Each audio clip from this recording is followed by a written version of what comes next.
ಇವತ್ತು ನನಗೆ ಅರ್ಥ ಆಗ್ತಾ ಇದೆ, ಮುಂದಿನ ತಲೆಮಾರಿನ ತಂತ್ರಜ್ಞಾನ ನ್ಯಾನೋ ತಂತ್ರಜ್ಞಾನ. ಹೇಗೆ ಒಂದು 30-40 ವರ್ಷಗಳ ಹಿಂದೆ ಐ ಟಿ ಬಗ್ಗೆ ಮಾತಾಡ್ತಾ ಇದ್ವಿ ನಾವು. ಹೌದು, ಐ ಟಿ ಬಗ್ಗೆ ಮಾತಾಡ್ತಾ ಇದ್ವಿ. ಅವತ್ತಿನ ದಿವಸ ಒಂದು ಟಿ ವಿ ಬಂದಾಗ, ಒಂದು ಕಂಪ್ಯೂಟರ್ ಬಂದಾಗ ಎಲ್ಲರಿಗೂ ಕುತೂಹಲ ಆಗ್ತಿತ್ತು. ಕೈಯಲ್ಲಿ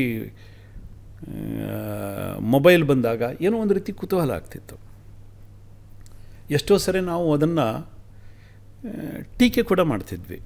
ಒಂದು ಕಂಪ್ಯೂಟರ್ ನೋಡಿಕೊಂಡು ಏನು ಇದು ಒಂದು ಡಬ್ಬ, ಏನು ಜಗತ್ತಿನಲ್ಲಿ ಭಾರಿ ಬದಲಾವಣೆ ಮಾಡಿಬಿಡ್ತದ ಅಂತ ಉಡಾಫೆಯ ಮಾತುಗಳನ್ನು ಹೇಳ್ತಾ ಇದ್ವಿ. ಆದರೆ ಇವತ್ತು ಐ ಟಿ ಇಲ್ಲದೇ ಬದುಕಿಲ್ಲ, ಆ ಪರಿಸ್ಥಿತಿ ಬಂದ್ಬಿಟ್ಟಿದೆ. ಬದುಕಿನ ಭೂಮಿಯಿಂದ ಆಕಾಶದ ತನಕ, soil to space, I T it is there, information technology it is there.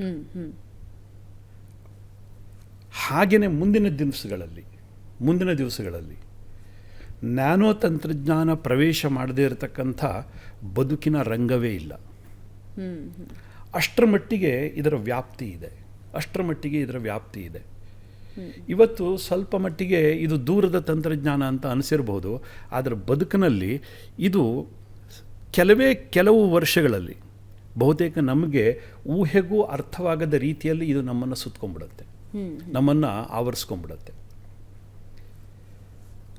ಮಣ್ಣಿನಲ್ಲಿ ಫಲವತ್ತತೆಯನ್ನು ಬೆಳೆಸಬೇಕು ಅಂತಂದ್ರೆ ನ್ಯಾನೋ ತಂತ್ರಜ್ಞಾನ ಬೇಕು.